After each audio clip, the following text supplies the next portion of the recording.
The Future of Calvinism by Herman Bavinck.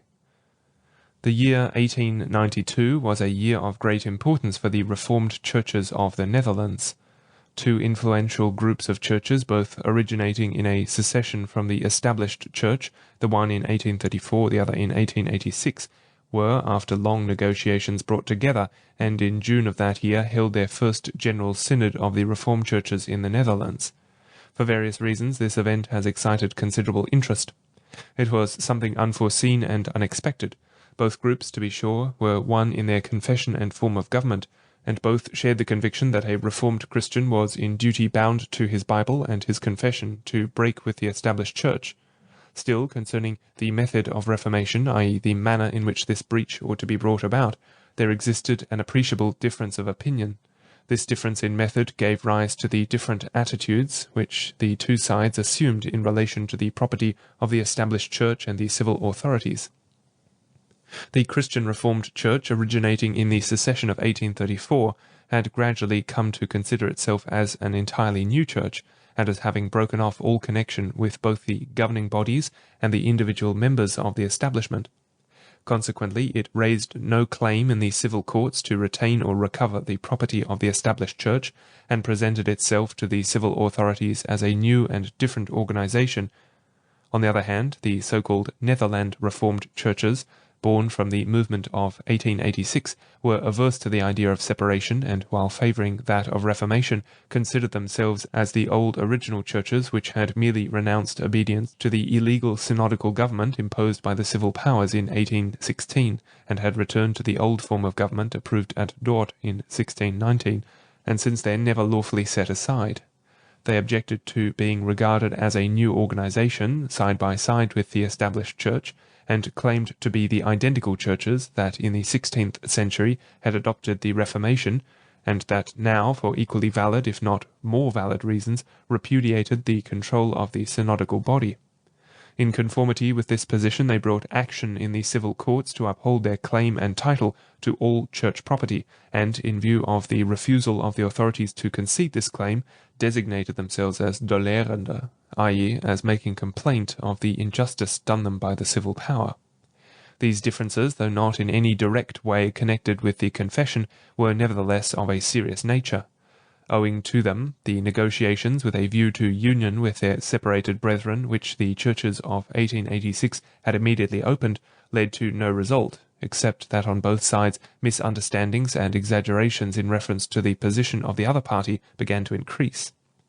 At more than one time it seemed as if all efforts to bring about a union were to fail. Instead of coming closer together, the churches were drifting apart, and yet, notwithstanding all these discouraging signs, at the synods of Leeuwarden and The Hague a provisional basis of union was agreed upon. In 1892, contrary to almost universal expectation, nay, notwithstanding the hopes and the avowed opposition of many from without, the union itself was concluded. Both here and abroad this result has attracted attention. The interest shown by many may have sprung from a secret dread of the growing influence of Calvinism. We know that there are others with whom it was inspired by a warm love for the Reformed principles, and whom it led to thank God for having at the decisive moment kept hearts and minds in his peace, and reunited those that were brethren of the same house. None can deny that by this union Calvinism has once more secured a firm foothold in the Netherlands, and attained a significance which, while easily exaggerated by some, is just as likely to be underestimated by others. This remarkable phenomenon, that Calvinism should be restored in some degree to its former state of prosperity, has led many to ask whether Calvinism has a future. There are but few who will, at this late day, credit Calvinism with any degree of vitality. According to the majority, it has long passed its prime, is antiquated and ready to vanish, nay, already dead and honourably buried. But our thoughts sometimes differ from God's thoughts. The remarkable réveil of Calvinism in Holland may at least be considered to justify an inquiry whether it is capable of a further and richer development for this and the following centuries, whether it is destined to occupy a modest place and to fulfill a specific calling among the churches of the future, whether God, by this revival of his Reformed churches in the Netherlands, intends to bestow a blessing on his people, not only here but likewise abroad. The revival of Calvinism in the Netherlands will appear all the more noteworthy in proportion as one is familiar with the Dutch history of the past, and with the position once occupied by this small country in the sphere of religious, ecclesiastical, and political life, a position which enabled it to exercise a powerful influence on the churches and the theology of other nations. To such as are able to make an estimate of this influence, the question put above will perhaps assume a still wider bearing, and involve the inquiry whether this revived Calvinism may not have some significance for the Reformed churches and the Reformed theology as a whole, and whether it may not perhaps be made useful in stemming the tide of unbelief and anti-Christian principles. We wish to seek an answer to these questions, and for this purpose first endeavour to describe the nature of Calvinism. In the second place, to point out the historical and national importance to which it attained in the Netherlands, and thirdly, to estimate the significance it may have for other countries. 1. Calvinism is a specific type among the Protestant churches and confessions. Frequently this type is designated by the name of Reformed. The words Reformed and Calvinistic, however, though cognate in meaning, are by no means equivalent, the former being more limited and less comprehensive than the latter. Reformed expresses merely a religious and ecclesiastical distinction. It is a purely theological conception. The term Calvinism is of wider application and denotes a specific type in the political, social, and civil spheres.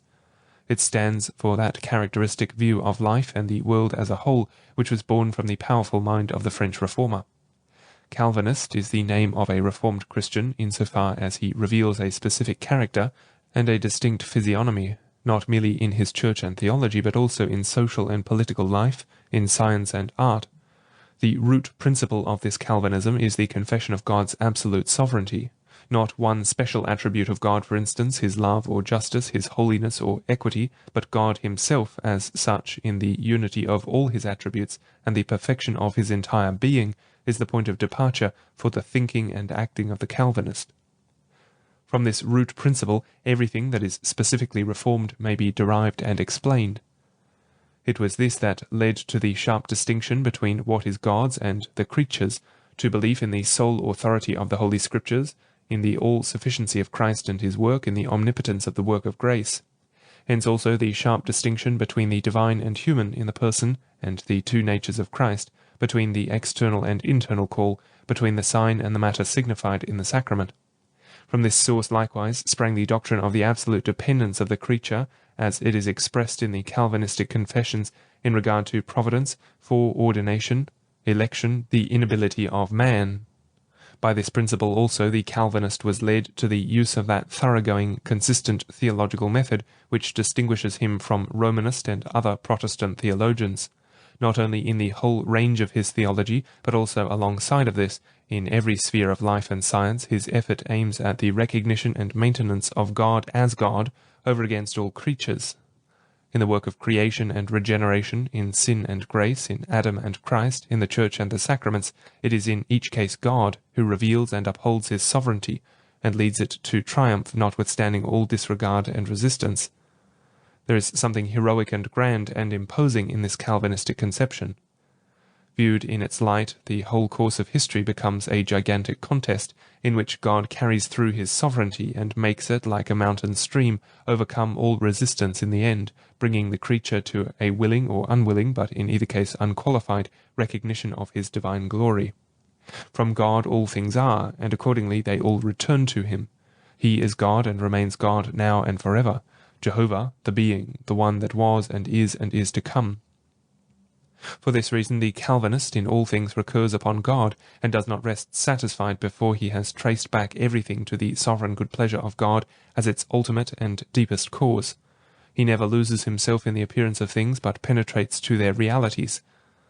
Behind the phenomena he searches for the noumena, the things that are not seen, from which the things visible have been born.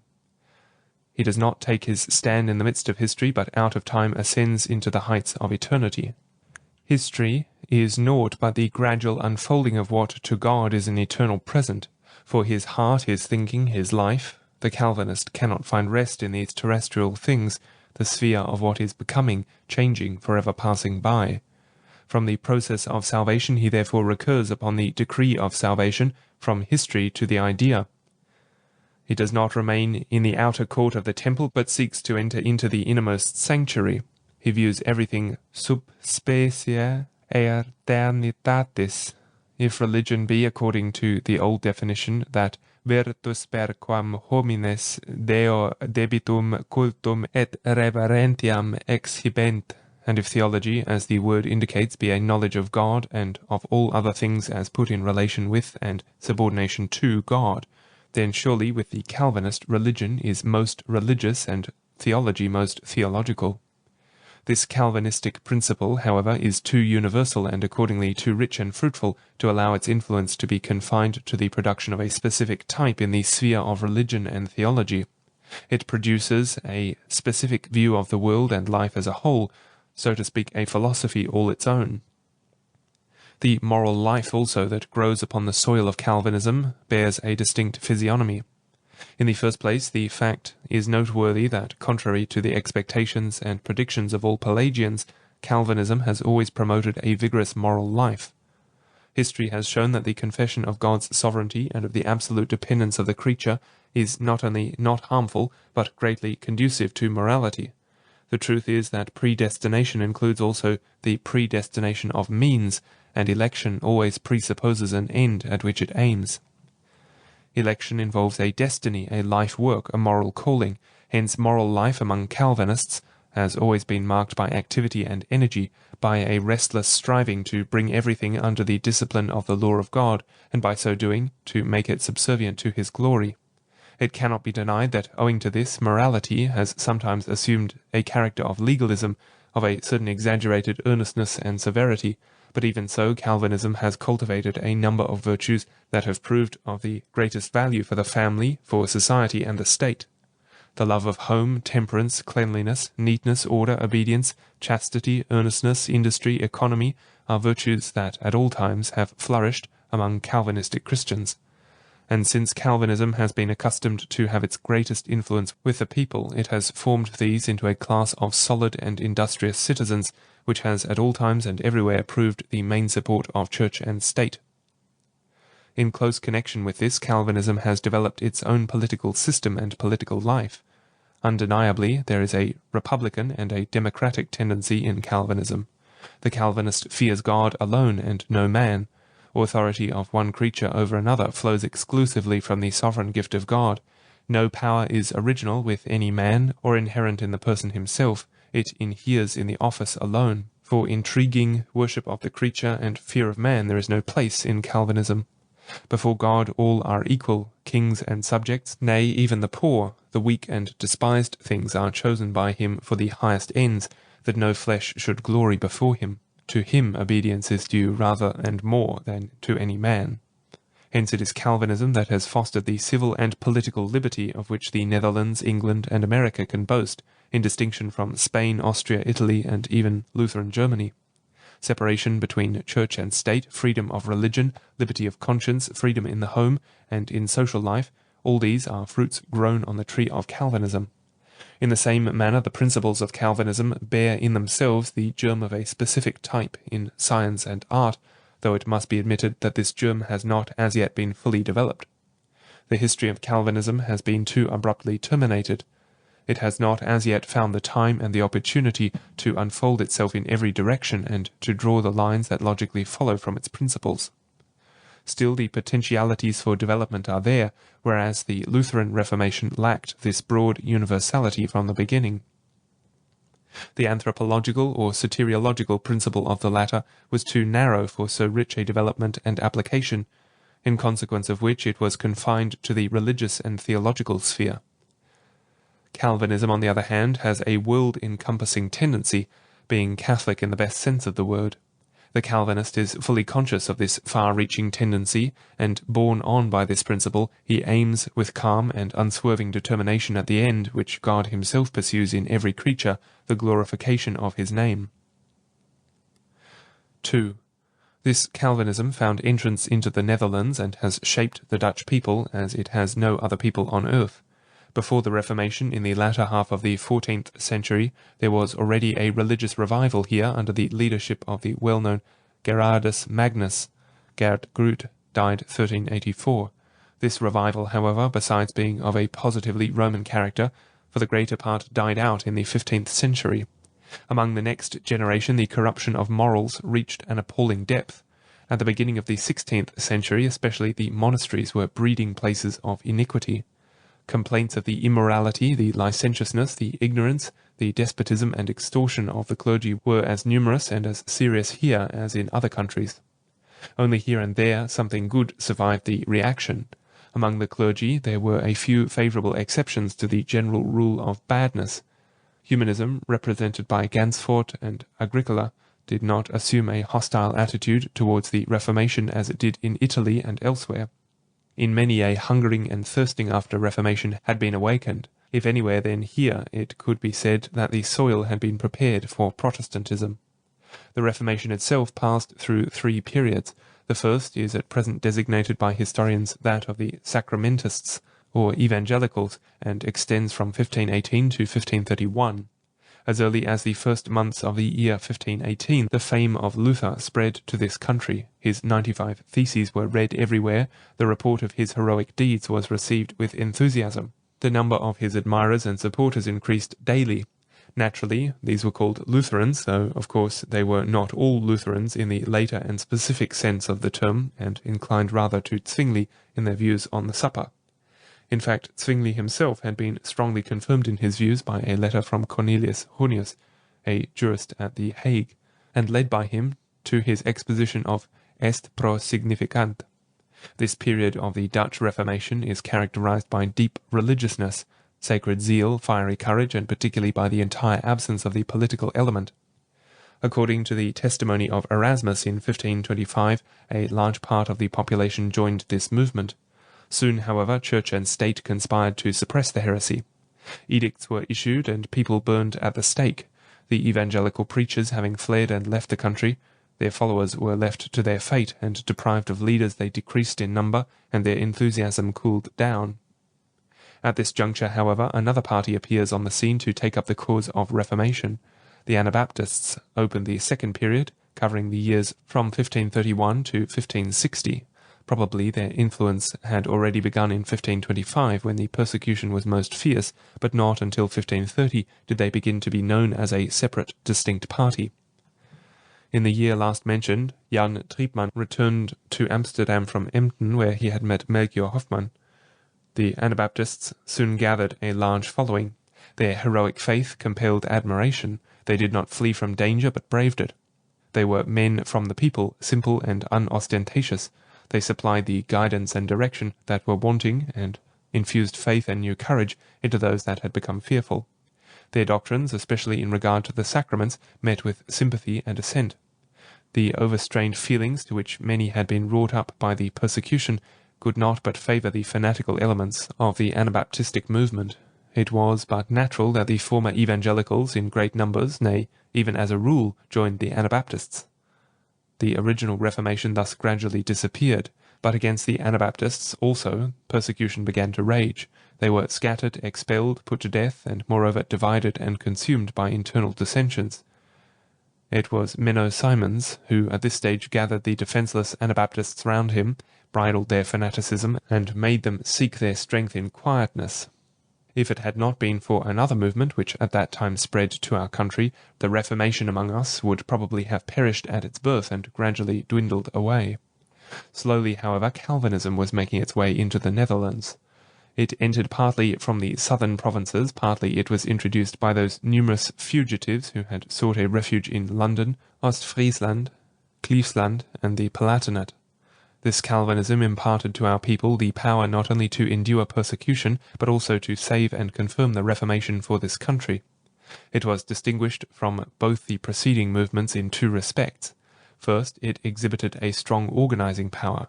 The evangelicals and Anabaptists had become scattered and divided, being destitute of good and firm leadership. Owing to their lack of unity, they suffered from a lack of power. The Reformed, on the other hand, were organized immediately. As early as 1561 they received a confession from Guido de Brès, and from the year 1563 onward, assemblies of the churches or synods were held in the southern part of the Netherlands. In the second place, Calvinism gave rise to a political movement. The evangelicals and Anabaptists had refrained from every movement in the sphere of politics, allowing themselves to be slaughtered as defenceless sheep. The Reformed were possessed of a political as well as a religious conviction. They sought to attach to their cause the nobles and merchants, and already in 1566 resolved upon armed resistance. Prince William of Orange was placed in command, and in 1568 opened the war which after 80 years was to end with the Peace of Westphalia. Henceforward religious and political interests were inseparably united. To declare oneself in favour of the Reformed religion and of the Prince of Orange amounted to the same thing. This will explain why, not in reference to the first and second periods, but only in reference to the third, the question has been raised wherein lay the chief motive for the conflict, in religion or in politics, in the attack on faith or in violation of the charters. Though there be room for this question, yet the answer need not be doubtful. The 80 Years' War was a war of religion, a war for liberty of conscience. The thousands that were tried, convicted, and put to death on account of their faith are sufficient proof of this. No less competent a witness than Alva wrote in a letter of July 2nd, 1572 to the King of Spain, "All the malcontents in Holland demand liberty of conscience and declare that after having been granted this, they will be found willing to pay not only the 10th, but even the 5th penny." Footnote: this is a technical phrase designating the tax of 10% imposed by Alva in 1572 on all sales of personalty. End footnote. Nevertheless, the party of the Reformed, which had thus boldly taken up the contest with Spain, was small in number. According to a rough estimate, no more than 1/10 of the population were Reformed in 1587, and even this 10th part belonged chiefly to the lower classes. Nay, for 4 years, from April 1572 till November 1576, the contest with Spain was carried on by the 10th part of the population of Holland and Zealand alone. But this small Calvinistic group was strong through its faith, powerful through its principles. It knew what it wanted, and was unfaltering and unconquerable in its efforts to obtain it. It increased under the persecution in political as well as in religious influence and power. By the logic of events, the Reformed religion naturally became the supreme religion, the religion of the state. De facto, it was this already in 1583, but formally and legally it became so at the Great Assembly of 1651. This indeed is the unique and truly remarkable feature of Dutch history, that church and state were born simultaneously here, on one and the same day, having been united from the outset. The Reformed Church was the centre of the Commonwealth. The Church and the Republic did not at first exist separately, to be united afterwards. The Republic rather was born from the confession of the Church. What Holland has become as a nation it owes to the Reformation, and more particularly to Calvinism. Here Calvinism has shaped a people, formed a nationality, founded a republic.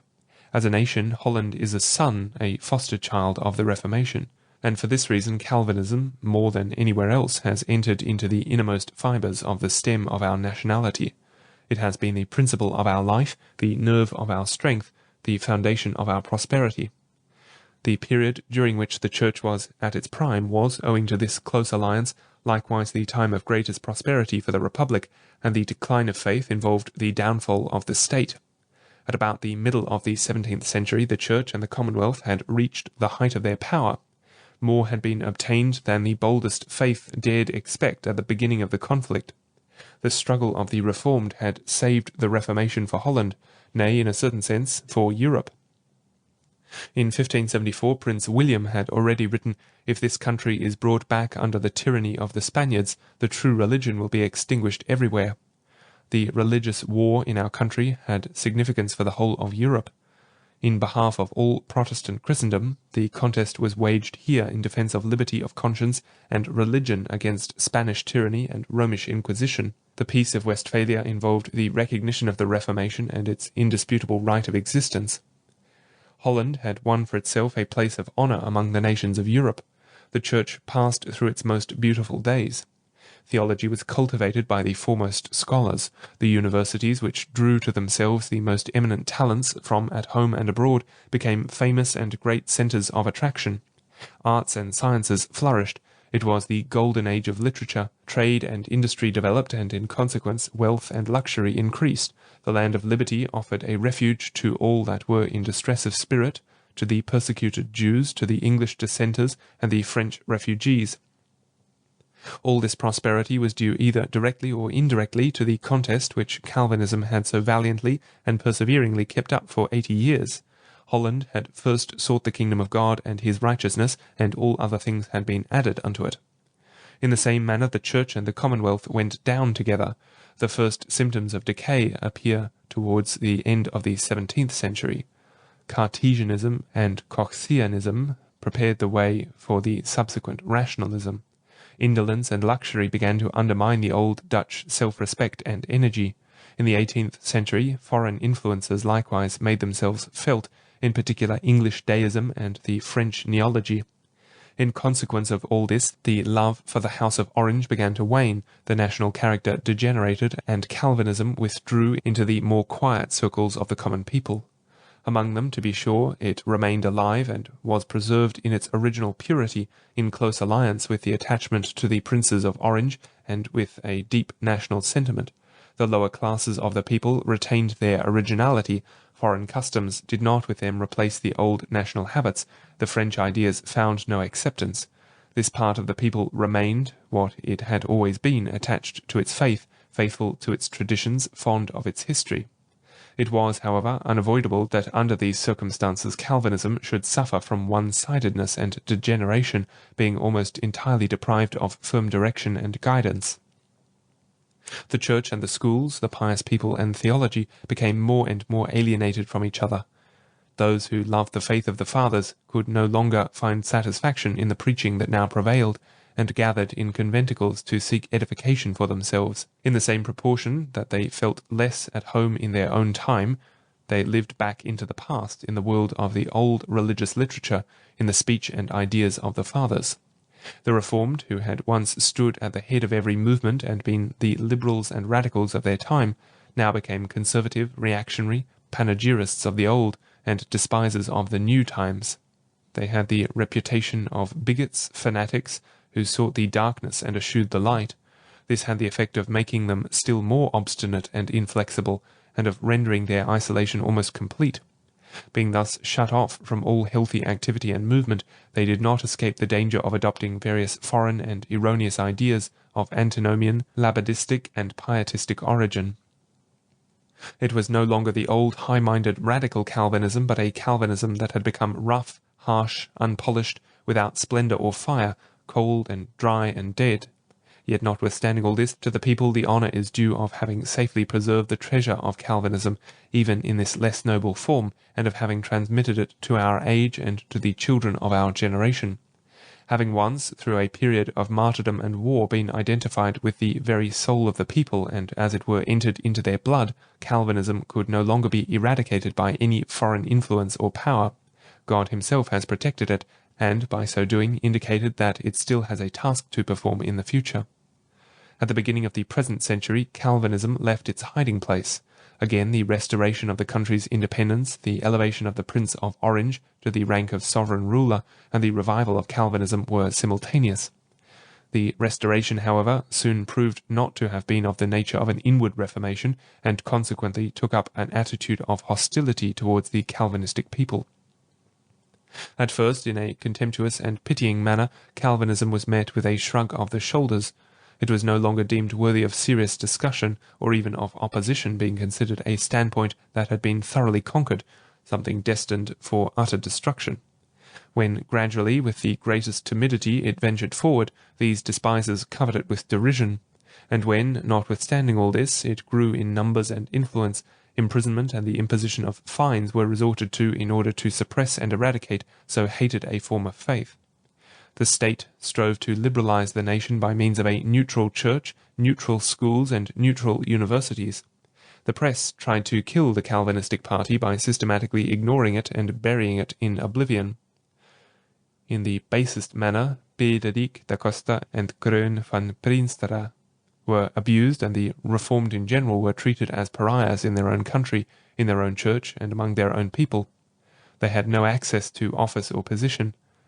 The various theological tendencies that arose in succession subsisted on foreign ideas imported from France and Germany, and did not betray the least interest in the common people and its religion. They did not understand the latter, nor did they endeavour to understand them. The first who earnestly sought to study the national Reformed theology and to trace its principles was the modern Professor Schouten. The gulf between church and school, religion and theology, between the national spirit and foreign influences, continued to exist as deep as ever. But God raised up men who allied themselves to the Calvinism of the common people and brought it out of its darkness into the clear light of day. The Réveil, communicated to our country from Switzerland, was confined to the higher classes and did not reach the common people, nor was it Calvinistic. From the people itself a revival was born. There had always continued to be some ministers who proclaimed the Reformed doctrine.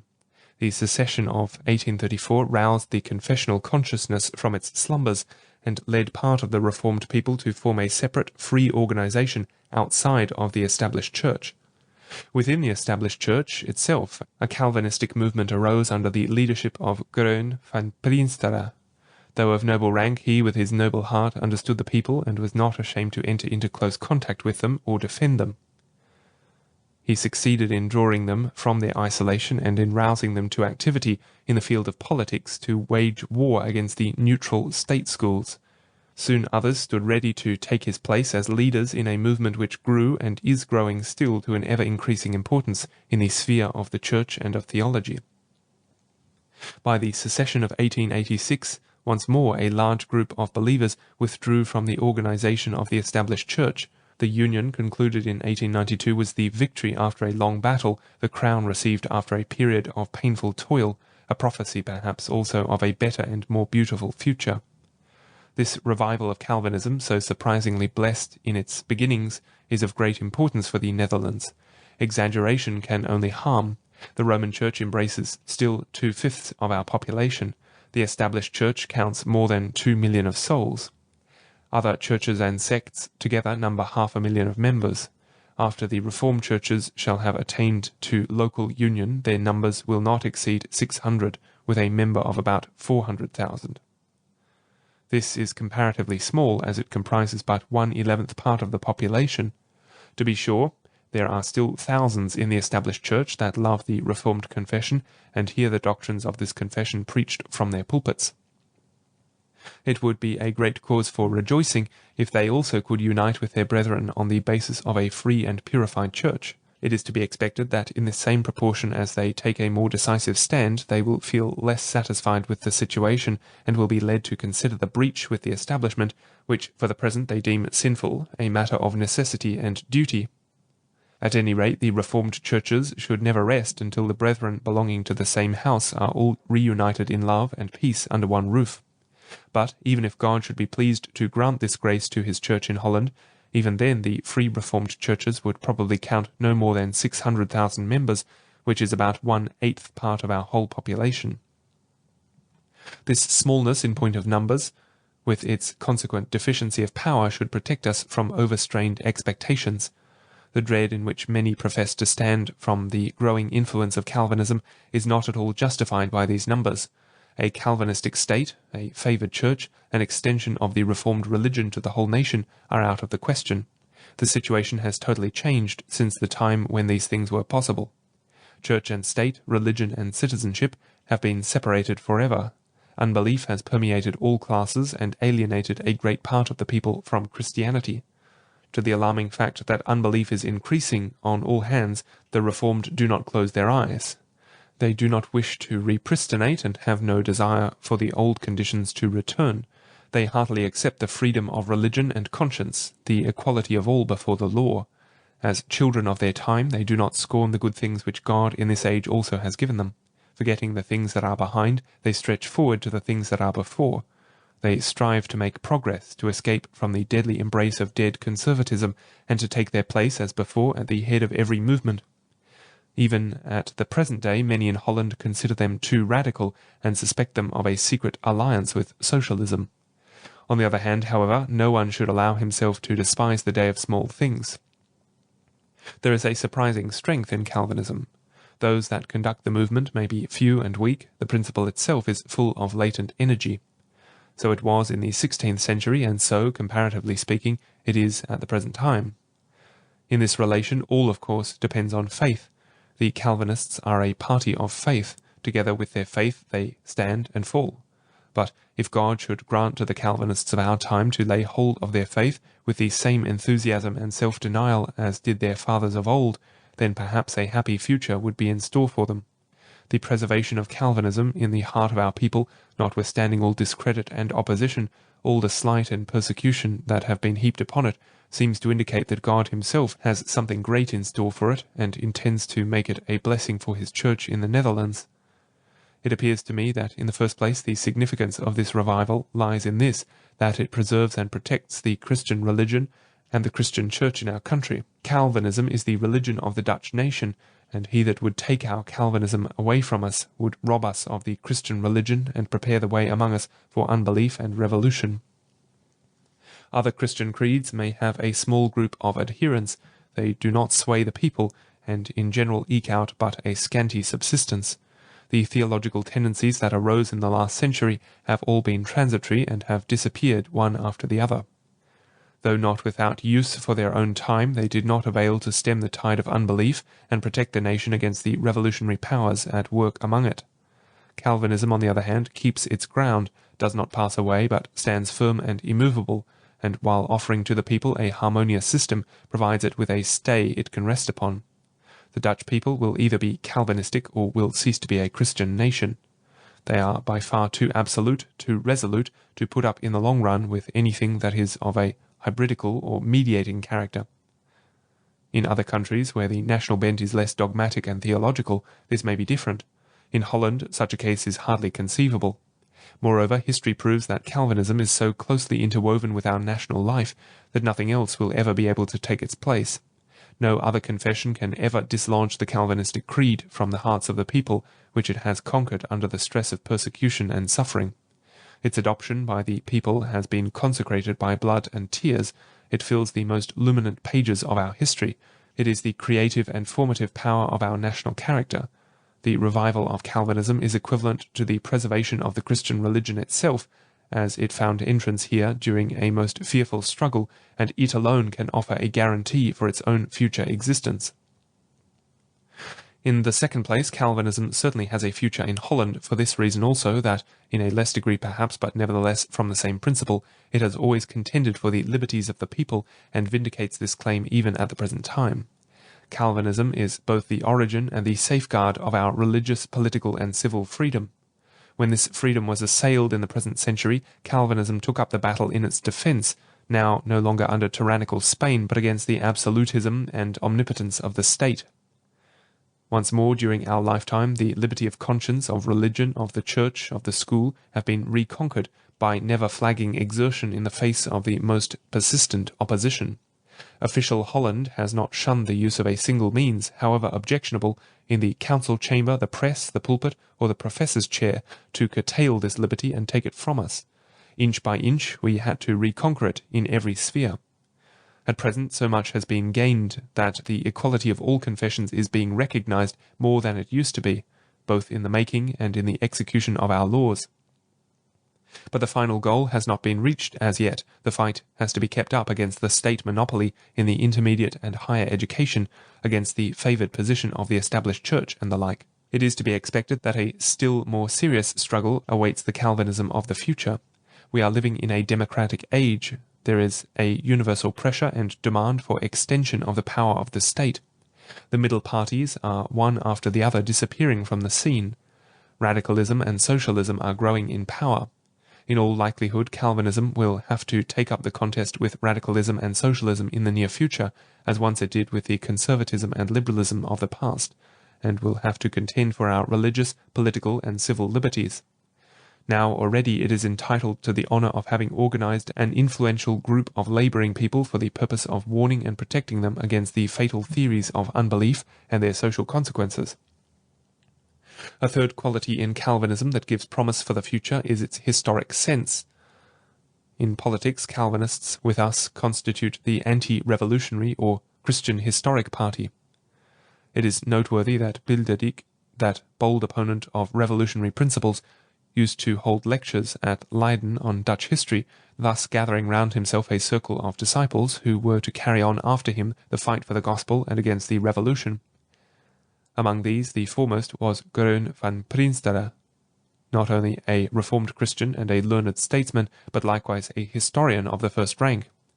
By his famous Handbook of the History of the Fatherland, he became a blessing to many, besides purifying history from the prevailing humanistic and rationalistic views, besides placing it in the only true light of the divine word, besides pointing out the intimate connection between the Church and the Republic. Besides all this, and by means of it, he roused the national spirit, developed the noble love of liberty, and confirmed the people's attachment to the House of Orange. Following his lead and contending for the rights of the Reformed religion, Calvinism could not but be national and historical. Religion, language, and nationality are intimately connected everywhere, but nowhere more closely perhaps than in Holland. A contest that is waged for the first will of necessity benefit the other too.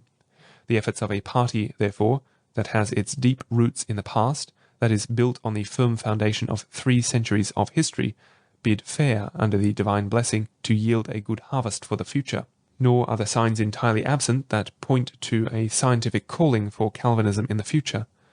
Prophesying is a difficult task, and it is not given to any man to write a history of the future. Still, it is far from improbable that Calvinism will attain to significance from a scientific point of view.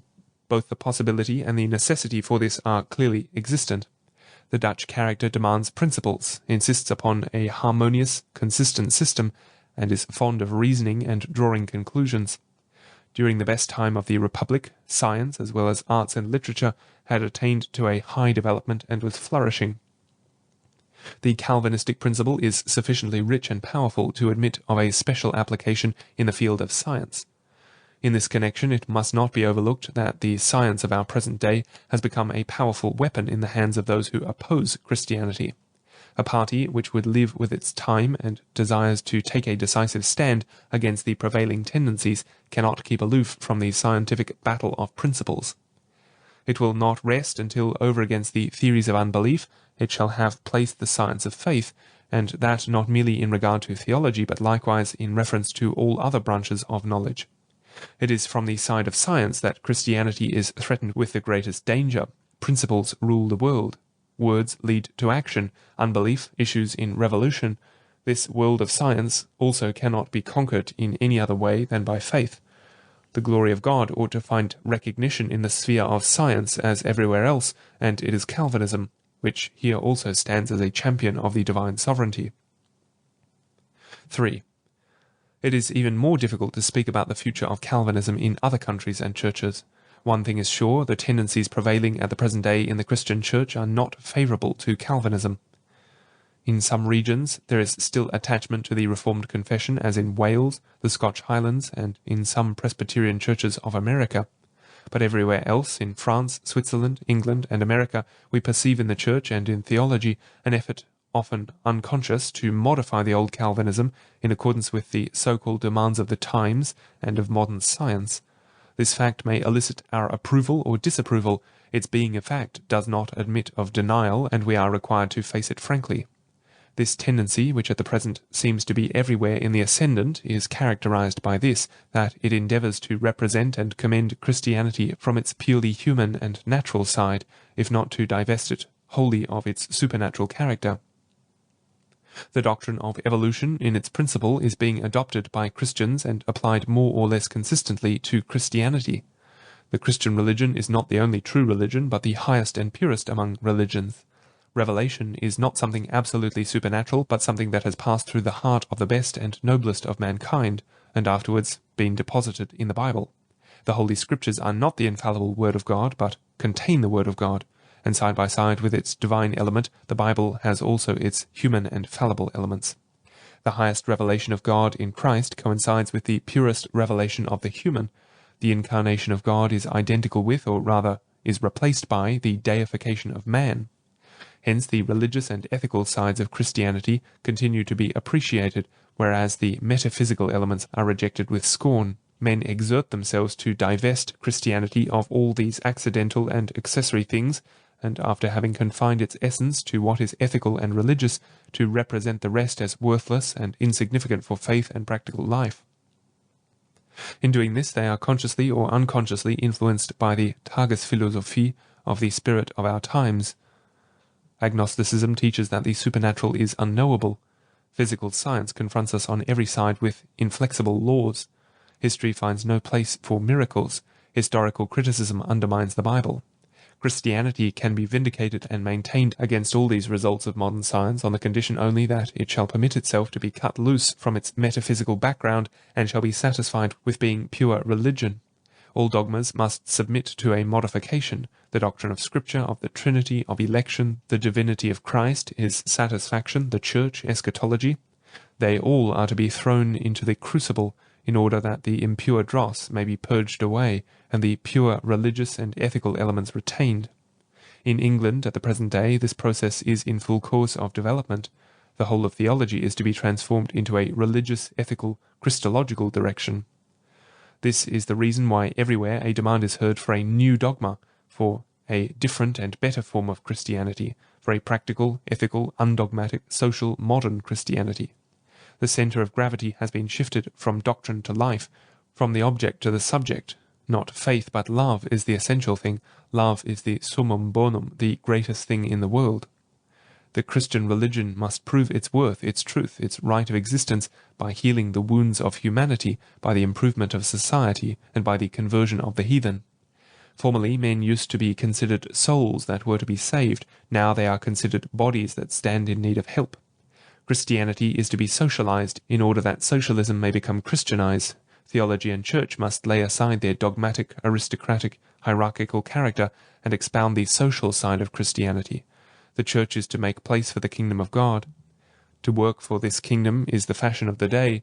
All disposable power is to be developed for this purpose. Every Christian, be he young or old, must be mobilized, and every recruit called to arms. Peter and Paul have had their day. John's turn has come, that of the apostle of love. Not the epistle to the Romans, but the Sermon on the Mount is the program of original Christianity. It would not be difficult to point out in detail that our present-day Christianity as a whole is really developing in this direction. This, however, is unnecessary and superfluous. We need only mention the names of Tolstoy in Russia, Asti in Switzerland, Sabatier in France, Ritschl in Germany, Farrar in England, Drummond in Scotland, Lyman Abbott in America, to show the substantial truth of the foregoing. More than ever before, Christianity stands under the influence of the ruling philosophy. It is being modified in accordance with the opinions of the day. It no longer leads, but is being led. In the modern conception of Christianity, as in so many other things, the principle of becoming is substituted from the principle of being. In view of this downgrade movement, the revival of Calvinism is of double importance. Its significance would not be so great if Holland had not experienced the influence of all those modern theological tendencies which at present prevail in other countries. The difference is only this, that elsewhere these tendencies are just now springing up, whereas among us they belong already to the past. They have had their season here and have outlived their prime. Both from a historical and from a dogmatic point of view, their unsatisfactory and insufficient character has been demonstrated. They have proved unavailing as barriers against the growth of unbelief. It has become clear that they offer no firm position amidst the tempests of doubt. One by one the various stages can be pointed out, through which they have passed in their rapid decline from the pure heights of faith to the depths of infidelity. The first step was to summon men to turn from the confession to the Scriptures. The next, to appeal from the Scriptures to Christ. In regard to Christ, first his divinity, next his pre-existence, finally also his sinlessness were denied, so that nothing remained but the idea of a religious genius who has revealed to us the divine love. But even this divine love became an object of criticism and doubt. The being of God was found to be unknowable, his existence uncertain. As a last resort, the moral nature of man was made the central position, which was thought to be safe from the attacks of evolutionism. Alas, even this moral nature of man was discovered to be non-original, a product of development. Thus many retained nothing but the cheerless creed of materialism.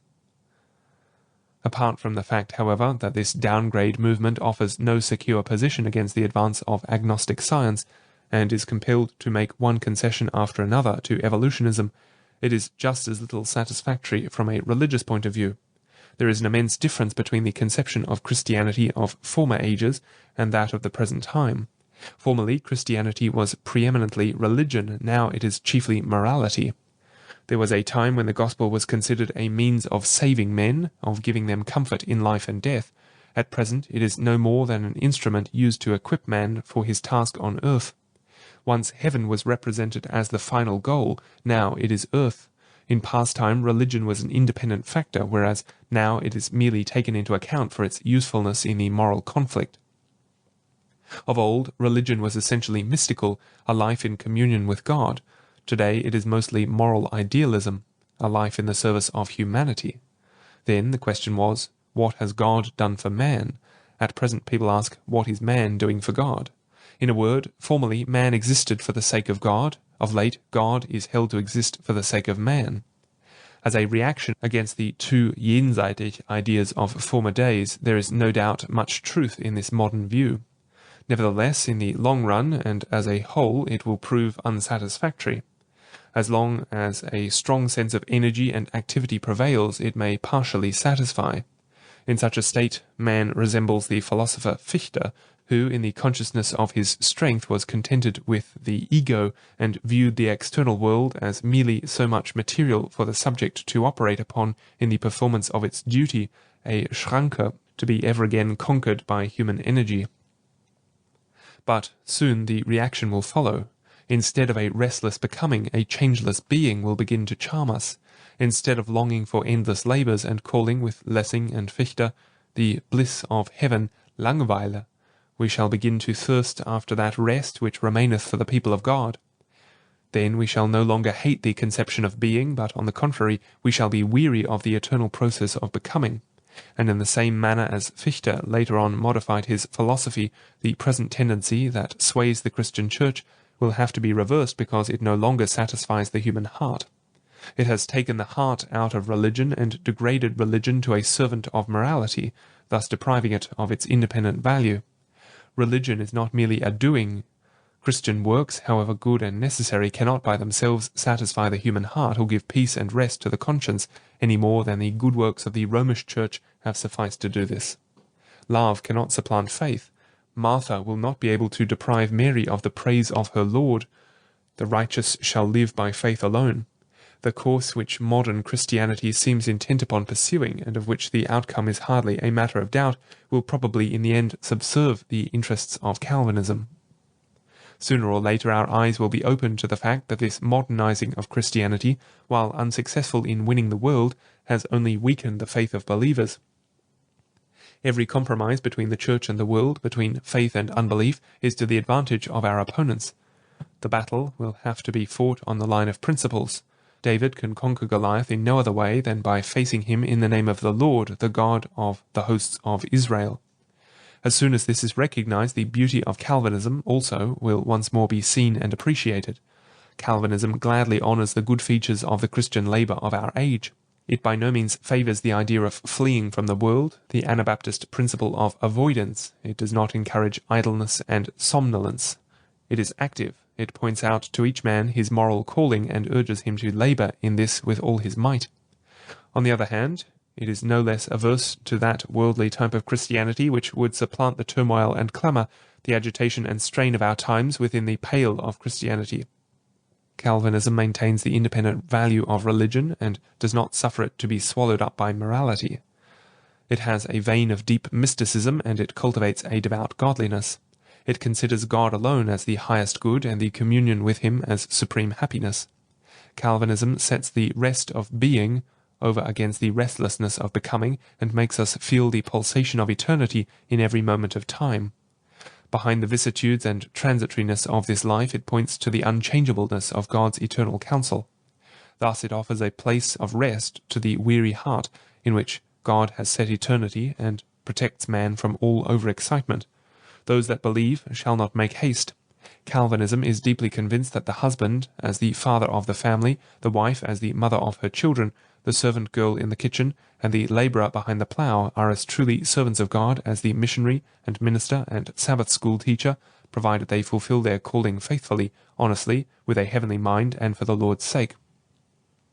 The domestic and civic virtues which Calvinism has nurtured are of inestimable worth, and are not to be neglected even for the sake of the most valuable labour in the field of foreign or home missions. Furthermore, no one denies that in the present century, Calvinism is passing through a serious crisis and is being put to a most severe test. There are thousands, and the number is daily increasing, that have severed every tie which bound them to Christianity. The confession of Strauss is repeated with ever-increasing boldness: "We are Christians no longer." Many deem religion the greatest disease and aberration of the human mind. There are others who seek compensation for the loss of religion in the cult of humanity, in devotion to their duties, in love to their neighbour, in the service of beauty, in the worship of the ideal, in their admiration of the universe, or who even, to appease their dissatisfied spirit, have taken recourse to spiritism and theosophy, to the religion of Muhammad or Buddha. Christianity and Calvinism are confronted with the question whether, in the true sense of the word, they are Catholic and universal, whether they are adapted to all regions and circumstances, whether their usefulness may be limited to the time that is past, or may extend to the future, whether in this century of power also they will be able to maintain themselves over against the civilization that more and more emancipates itself from all religion, whether in the future, as in the past, they will prove a blessing to humanity. This crisis is very serious. There is none that can foretell the issue. Nevertheless, Calvinism is sufficiently pliant and flexible to appreciate and appropriate what is good in our age. It is opposed on principle, to be sure, to the powerful spirit and the prevailing tendency of this age. Still, it has some elements that are closely allied with it, and may serve to accredit it to the present generation. It is thoroughly intellectual, possessing a far-reaching principle, a consistent system. It knows what it wants. It offers truth instead of doubt, firmness and assurance over against the ever-shifting opinions of the day. It involves a comprehensive view of the world and of life, and for this reason is adapted not merely to religious and ecclesiastical, but likewise to ethical, social and political life. It is democratic and champions the interests of the people, and strengthens their influence with the governments. It loves liberty and never fails to come to the defense of the freedom of the press and of conscience, of art and of science. It is social, and prides itself upon having produced a class of solid, industrious citizens who, in accordance with the prayer of Agua, are protected from both riches and poverty, and are fed with the bread of their portion. It is active and energetic, averse to all sinful passivity and complacent rest, urging upon man the fulfilment of his calling imposed by God. Even the philosophic systems of this century contain many elements which Calvinism may turn to an apologetic use. The agnostic philosophy falls in with the Calvinistic doctrine of the incomprehensibility of God, of the impenetrableness of his counsel, of the hidden character of the voluntas beneplaciti, of the finiteness of the human faculty of knowing. The rigorous moral principles of Kant serve to reveal more clearly the depravity of human nature, das Radikal Böse, having its seat in the human heart. The pessimistic philosophy confirms the doctrine of sin, and through Schopenhauer has maintained most emphatically the necessity of regeneration as the only means of deliverance from the power of sin. Almost every system that has been developed during the present century contributes proof to the reformed denial of the indeterminism of the will, and helps to affirm the causal connection of the laws and ordinances of God. If one were to trace in the philosophical systems of our time the various lines in which they correspond to Calvinism, in order thereby to defend its doctrinal system, the results would richly repay his labour. Another feature which serves to commend Calvinism consists in this, that it allows of various minor shades, and in the application of its theological and ecclesiastical principles avoids all mechanical uniformity. Lutheranism, strictly speaking, has produced but a single church and a single confession. Calvinism, on the other hand, has found entrance into many nations and founded many and multiform churches. It created not one but a number of confessions, and yet the latter are all but copies of one another. The Zwinglian confessions bear a different character from those of Calvin. The Catechism of Geneva differs considerably from that of Heidelberg. The Belgic confession is quite distinct from the Westminster Standards. The Episcopal Church has been recognized as a Reformed Church as much as the Presbyterian churches. This remarkable fact shows that Calvinism has room for the display of individuality, for that difference in character which must exhibit itself among the various nationalities. There is a variety of gifts, and a difference of insight may not work harm, but be of advantage. To no individual man or individual church has it been given to assimilate truth in all its fullness. Truth is too rich and manifold for this. Only in company with all the saints can we understand the breadth and length and depth and height of the love of Christ. This will apply to the churches of the future also. Robinson spoke to the Pilgrim Fathers, "Brethren, God alone knows whether I shall ever taste the joy of seeing you again, but whatever he may be pleased to bring on us, this I would bind on your hearts, that you honour me no longer as your leader, than you will observe me honouring Christ as my own leader. If the Lord be pleased to lead you through life, through any other instrument, then follow him." We have not yet arrived at the goal. There are still treasures in the Scriptures, the knowledge of which has remained hidden to us. All the misery of the Presbyterian churches is owing to their striving to consider the Reformation as completed, and to allow no further development of what has been begun by the labour of the Reformers. The Lutherans stop at Luther, and many Calvinists at Calvin. This is not right. Certainly these men in their time were burning and shining lights. Nevertheless, they did not possess an insight into the whole of God's truth, and if able to arise from their graves, they would be the first to accept gratefully all new light. Brethren, it is absurd to believe that during the brief period of Reformation all error has been banished, as it is to believe that the Christian gnosis has at one step completed its task. Calvinism wishes no cessation of progress and promotes multiformity. It feels the impulse to penetrate ever more deeply into the mysteries of salvation, and in feeling this honours every gift and different calling of the churches. It does not demand for itself the same development in America and England which it has found in Holland. This only must be insisted upon, that in each country and in each Reformed Church it should develop itself in accordance with its own nature, and should not permit itself to be supplanted or corrupted by foreign ideas. The tendency now prevailing in England and America of looking towards Germany as the centre of theological science can but work harm for both the Reformed Church and the Reformed theology. In this manner all sorts of heterogeneous principles and ideas find an entrance into the churches and schools, which thus are led to undermine their own foundation. As of every nation that honours its independence, so it is the calling of every church to guard and preserve its individual character, and, instructed by the teachings of history, to labour for the church and theology of the future. This demand is not born from exclusivism. The Reformed have never been narrow-minded. At Marburg, Zwingli far excelled Luther in brotherly love. The Calvinists have never repulsed the Lutherans, but always recognized them as brethren. Calvinism, though laying claim to being the purest religion and to having most thoroughly purified Christianity of all Romish admixture, has never pretended to be the only true Christian religion. Even in the Papal Church it has been recognized the religio et ecclesia Christiana. Its broad and mild recognition of baptism shows that it has never denied the Catholicity of Christianity. Calvinism is a specific and the richest and most beautiful form of Christianity, but it is not co-extensive with Christianity. The Church will not attain to the full unity of faith and of the knowledge of the Son of God, until, as the body of Christ, she shall have reached her fullest growth, and all members of her body shall be fully developed.